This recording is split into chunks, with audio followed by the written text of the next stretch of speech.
We're going to Colorado, which is interesting, to chat with the newest head coach of the University of Saskatchewan men's hockey team, Mr. Mike Babcock, a man who needs no other introduction other than that. There he is. Good morning, Babs. How you doing? Good, guys. How are you doing? Hey, very well, thank you. Nice bunny hug, by the way, Mike. And I appreciate, I appreciate the time on the program today. I got to say this, quite a week, huh? Quite a week. How's it been for you? Well, it's been good. I mean, obviously, it's not been a week for me. When Dave reached out, Dave and Peter, when they reached out, it was more around Christmas time. My whole family was home, and it was the first thing that come our way that my wife didn't kind of give me the Heisman for. She was like, "Holy mackerel!" And we got a ton of family there. We went back every single year. We had a place at Meeting Lake, a trailer and a deck when we first started. When we got to the Income Tax League, we got a place at Emma Lake, and took our kids home each summer because we thought it was important to be around family. I still got two sisters there. My wife's got two brothers, two sisters in the area, and probably most importantly, they're where mom and dad. They're 90 and 87 in great health. They got a 65-year love affair going on. We figured we could join in on all that, and plus get back to coaching college, which I absolutely loved when I did it at Red Deer and did it at the U of L. It's funny because my next question was, why are you doing this? And you kind of just explained that. But if I can back up a little bit, you don't still have that cabin at Emma Lake, correct? No, but my poor buddy, that the deal we made, I sold it to a good friend of mine, and he knows when I'm there, it's like possession's 9/10 of the law, so a guy could slide in there in a hurry, So, the reality is my buddy's a chicken farmer, works 24 hours a day. He's never there anyway, so a guy might slide in and use that. But we used it till a couple of years ago. My kids got older. Their life was more in the Michigan and the East area, and so we didn't come back as much, so we sold it to a good friend so we could still use it. Well, the reason I asked, Babs, is because Dave Lederhouse took me on a boat tour there last summer, and he's like, "That's where Babs used to live." And I thought, well, he's on the tour of the stars' homes here, and I'm sure you probably got tired of people floating their boats in front of your cabin. Am I right? Well, you know what? My wife did more than me. I like to have a lot of fun and enjoy people, and the people of Saskatchewan are great. That's why, like I said to you, we went home. That's why we're coming home again. And we enjoyed our time there, to say the least. I still have a farm in Saskatchewan there near Vanscoy, and like I said, we got family there. We're excited. My older sister, who doesn't live there, just texted me the other day and said she might move back for the winter just to watch dog hockey. Well, hey, there's a rush on season tickets from what I understand. And by the way, you're a Rough Riders fan, and Jim Hobson texted me yesterday, and he said, "Thanks for the positive Babs coverage. We're confident in Mike, obviously, with the hiring." And he said that Jim is the chairman of the Huskies Board of Athletics, as you know. So that's a pretty good endorsement there. What has you excited about the hockey, Mike? I don't assume it's changed since you played and coached in it last, I wouldn't think. Has it? Well, I would think probably quite a bit. I think the game grows and changes each and every year. And what worked last year, in your profession, what worked last year doesn't work next year. And if you want to be cutting edge, you got to keep evolving. But, I just got off the Zoom call with the leadership group there, 5 guys. It was great to listen to them talk and to tell me why they went to Saskatchewan, why they became Huskies, what they love about the program.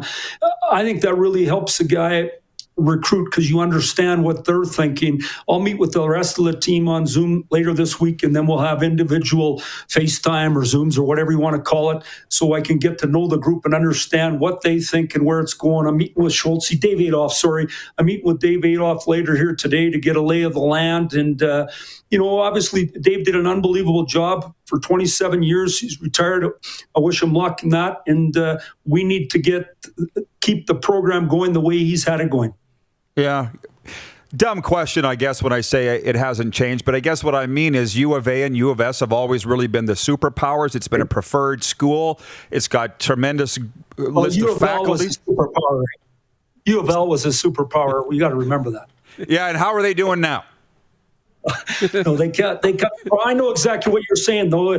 It's there's real good hockey in the West. They got an unbelievable scholarship program in the Western Hockey League where you can play. You can play to your 20 or 19. You decide to go to school. You still have ambitions, probably playing minor pro or playing overseas. You get a great degree. and you get to compete. And we all know it's about building young men and building players, but setting yourself up for life is so important. And I know my kids are 28, 26, 24. They're going through that process right now. It's an important time of your life to build a foundation to give you a chance to enjoy the rest of it. Mike, I got to say this. I am more of a U of R guy. Darren is Joe Husky. So, Darren, you had a question for Babs, hockey related. Well, right? Yeah, I think we're all excited about the plan, Mike. And I know we've heard the reports and stuff, but what is your plan? Have you gone down that road of, that assistant coach that they've talked about grooming and that next step, or what's that process going to look like now? Well, Dave King, so Mr. Husky is in charge of the committee, and they got good people on the committee. I've seen the list in that, but I'm not getting involved until they get it to 4. I think it's real important that Kinger's involved in this process. I've known Kinger for 40 years, and so we've had numerous talks, but our plan is to hire the guy I'm the transfer coach.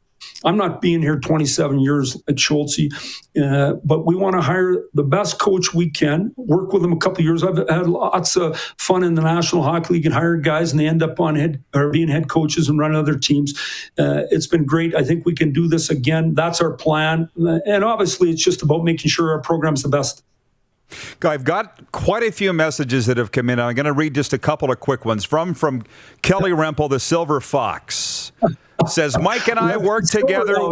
Yeah, he wasn't silver when you worked with him, but now he is, as you know. He says, Mike and I worked together with the Moose Jaw Warriors, 91 and 93. He taught me many skills like organization and hard work. As a boss, Mike was demanding but fair. The most valuable life lessons I learned from Babs probably should not be repeated on the air. Welcome home, my friend. That's from Ramps. Sean Steeb, who's now a scout for the Edmonton Oil Kings, sent me a note and said, he corrected me. He said that you coached him at Red Deer College. He goes, Pronghorns was not his first job. So a lot of your old buds coming out of the woodwork, Babs, and I've had your back from day one, as Shocks has told you. But I got to ask you, the last year and a half, what has it been like for you? Because you've taken some shots. Yeah. Well, I think the first thing is the last year and a half for myself and my family has been spectacular. And what I mean by that is, I was a head coach 34 years. I kept saying to my buddies, we'll do that when I get fired. We'll do that when I get fired. Besides the Moose Jaw, I never got fired. So we never got a chance to do that. So when I got fired in Toronto, we went all in on the entertainment. And obviously COVID got involved in the world. And as terrible as it's been, when you got older kids with jobs and they work with Zoom, you spend way more time with them. So that part's been unbelievable. As far as, I'm not a big media guy following what's going on. If you're getting whacked or not. You also know in today's world, the way it is even the people that really value, it's hard for them to step up just because they're going to get whacked too. I know who I am. I know what I've done. Some of this doesn't pass the smell test at all. And what I mean that is just common sense. When you look at my career, I've always been hired by people who knew me. It's not like we had a Zoom meeting. So Brian Murray, who hired me to be the coach in Anaheim, we worked together for 2 years. He knew everything about Mike Babcock. When I went to Detroit, I had worked with Jim Nill and Ken Holland. We had shared a farm team together. They knew everything about me. So they knew me for 4 years. I worked with them for 10 years. Steve Yzerman played for me. He hired me to coach 2 Olympic teams. He worked with me for 4 years in the office and there. Then Shanny hired me to coach. Something doesn't add up. The bottom line is, and I don't know if you're married or not, if you ever said anything to your wife you'd like to get back? What time is it? Yeah, this morning, I think. When you're reaching out and you're trying to get things back, my oldest girl would always say to you, Dad, it's not what you say, it's your tone. And we've all made mistakes in our life, and you have to own everything you've done wrong. I think that's really important. But I also think your intention is so important. You can't have the wife I have and the kids I have and the family I have without being a good human being. I don't have any problem with that whatsoever. I always said to people when I went to Toronto, I got half my salary for coaching the team and half my salary for getting whacked. It's all part of what it is. The bottom line is I'm excited. I'm having a great life. This gives me a chance to go back to Saskatchewan. The people of Saskatchewan, besides my mom and dad, so my mom and dad had an unbelievable influence. They're not alive anymore, but the people of Saskatchewan helped me on my way and were there for me all the time. And it's important that I have an opportunity to go back, and I'm pumped about this. It's going to be great for my family. I'm excited about coaching college hockey. I'm excited. I love Saskatchewan. You know what? Well, we love you too, Babs, and we're happy to have you coming home. And I only have 2 last questions. And rather than text you later when we're off, I don't want to bother you. Russ Harold says they're using a video for the Pats broadcast of your leadership video you gave Russ. And he says, do you mind? Can you ask Babs if he minds if we use it? He said you would know the video. I don't know what. Not a chance. I don't. Yeah, exactly. He can use it, but I don't have a clue what the video is. But if I said it, he can use it. That's what I thought. But I said that I would ask you. And then lastly, so you're in Colorado. You bought a ranch. What's the deal? Have I got that right?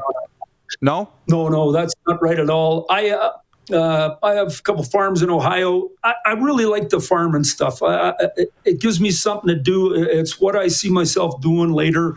I don't know. I've always liked it, and I like it. But we're here in Colorado. We came here because my daughter was out here going to grad school, not in Vail, but Fort Collins. And my dad was a downhill ski instructor. When I lived in the Mackenzie Mountains in the Northwest Territories when I was a kid, my first sport was downhill skiing. To come home from school, put the boots on, slide 2 steps, push the button, and the tow rope would start. And then hockey got in the way. I love to downhill ski. So we're out here, and we've been lucky. Our kids have been around, significant others, stuff like that. So we're having a lot of fun, and we're off to the desert next to play golf. So that'll be good.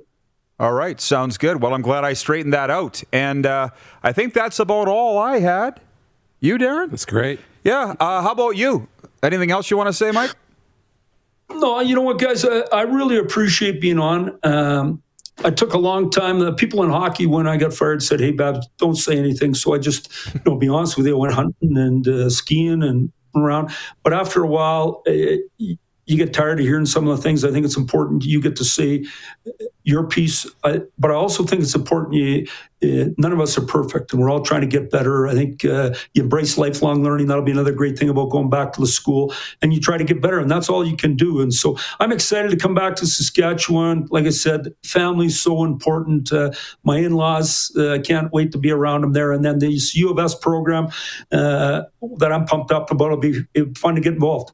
All the other coaches are excited too, I can tell you that, because there's going to be more eyes on their players, and you know how that works. So, Babs, thanks for the time. Congratulations again. Enjoy what's left of your break, and we'll see you soon. Rod, thanks for having me on, bud. All the best. You betcha. All right. Mike Babcock joining us from Colorado, not his ranch. And shame on the person that told me that he was living on a ranch in Colorado. Whatever. Everybody wants the Yellowstone dream, right? I feel like we're all just sitting around waiting for season 4 of Yellowstone. That's what I think. Yes. Why wouldn't you want to have a ranch in Colorado? Well, I do. I know. We'll be right back with Viewer Takeover, and we'll unpack this interview with Mike Babcock. His first in a year and a half. You're watching Rod Pedersen On Demand. For more of The Rod Pedersen Show, visit rodpedersen.com or follow Rod Pedersen on social media.